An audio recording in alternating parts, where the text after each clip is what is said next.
الرحمن الرحیم۔ غسل کے حوالے سے چند باتیں عرض کروں گا جو کہ بہت اہم ہیں، اہمیت کی حامل ہے، ضرور سماعت کریں۔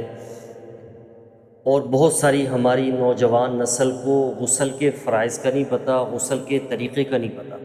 آپ اندازہ لگائیں، یہ اتنی اہمیت ہے اس کی کہ اگر غسل فرض ہو تو آپ قرآن کی تلاوت زبانی بھی نہیں کر سکتے، آپ مسجد میں داخل نہیں ہو سکتے، آپ عبادت نہیں کر سکتے۔ اور بہت ساری نوجوان نسل کو پتہ ہی نہیں ہے، تو اب آپ بتائیں کہ ان کی زندگیاں کس کے اندر گزر رہی ہیں۔ اس لیے یاد رکھیے، یہ بڑی اہمیت کا حامل ہے اور یہ معاشرے کے لیے بہت لازم حصہ ہے۔ غسل جب فرض ہو جائے تو انسان کو جتنی جلدی ہو سکے غسل کرنا چاہیے، اس میں تاخیر نہیں کرنی چاہیے۔ نحوست آتی ہے ہمارے ہاں، پتہ کیا ہے، ہم کہتے ہیں ظاہری بس ٹھیک ہے، ظاہری پاکی ہے، ظاہری خوبصورتی ہے، ظاہری اچھے لباس پہن لیا اس کی خیر۔ انسان اسی حالت میں جاب پہ بھی جا رہا ہوتا ہے، کاروبار بھی کر رہا ہوتا ہے، حالانکہ اس سے نحوست پڑتی ہے۔ تو اس لیے یاد رکھیے، غسل فرض ہو جائے تو جتنا جلدی ہو سکے غسل فرض ادا کریں۔ اب اس کا طریقہ کیا ہے؟ ایک تو مستحب عمل سنت طریقہ یہ ہے کہ پہلے وضو کرے تو پھر غسل کرے۔ یہ 3 فرض ہیں: کلی کرنا،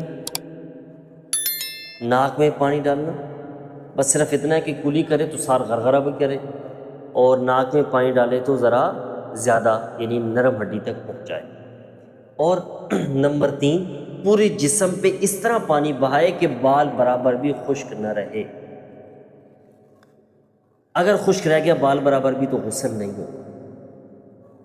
مثلاً کوئی انسان کے جسم پہ کوئی چیز لگی رہ جائے، ایلفی لگی رہ جائے، یا عورتیں ہیں نیل پالش لگی رہ جائے، تو اس سے غسل نہیں ہوگا۔ جب پانی جسم تک نہیں پہنچے گا، یاد رکھیے، تو غسل کیسے ہوگا؟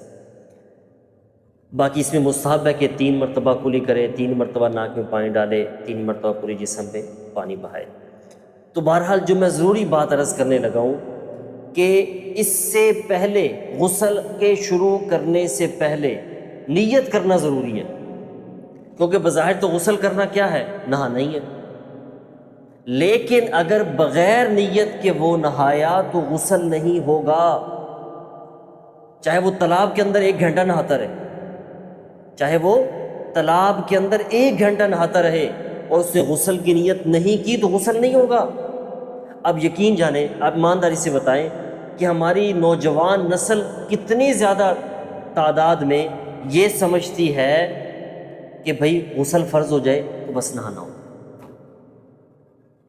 وہ سمجھتے ہیں بس کپڑے دوبارہ صاف پہن لو اور نہا لو صابن کے ساتھ، غسل ہو جائے۔ حالانکہ ان کو یہ نہیں پتا کہ اس کی نیت کا ہونا ضروری ہے، صرف نہانا نہیں ہے۔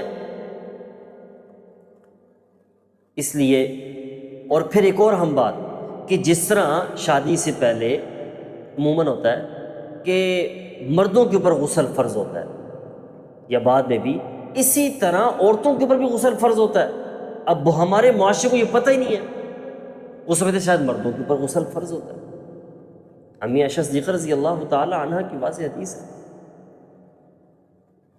اور افسوس یہ ہے کہ ہم دین کے معاملے میں شرم کھاتے ہیں، مسائل سیکھنا نہیں چاہتے، ہمیں دین کے معاملے میں شرم آتی ہے، حالانکہ یہ شرم ہمیں دنیا کے معاملات میں ہونی چاہیے۔ دین کے حوالے سے یاد رکھیے، مسائل سیکھنے میں کوئی شرم نہیں ہونی چاہیے، کوئی جھجک نہیں ہونی چاہیے۔ تو اس لیے میری گزارش ہے، یہ والدین ضرور اپنے بچوں کو سکھائیں، یہ والدین کی ذمہ داری ہے کہ بچوں کو، جب ان کو پتہ ہوتا ہے بچہ، ہمارے بچے کب بالغ ہو رہے ہیں، ان کو یہ پہلے مسائل سکھا دیں، ان کو بتا دیں کہ بیٹا یہ اس طرح غسل کا طریقہ ہے، اس لیے نیت ضروری ہے، اور اگر غسل فرض ہو جائے تو آپ کیا کچھ نہیں کر سکتے، اور اگر غسل کریں گے تو پھر کتنا نور ہے اس کے اندر، انسان کی روحانیت کے لیے ضروری ہے، ایمان کی تازگی کے لیے ضروری ہے۔ اللہ تبارک و تعالیٰ سے دعا ہے، اللہ ہمیں عمل کرنے کی توفیق عطا فرمائے، اور حقیقی اللہ ہمیں پاکی حاصل کرنے کی توفیق عطا فرمائے۔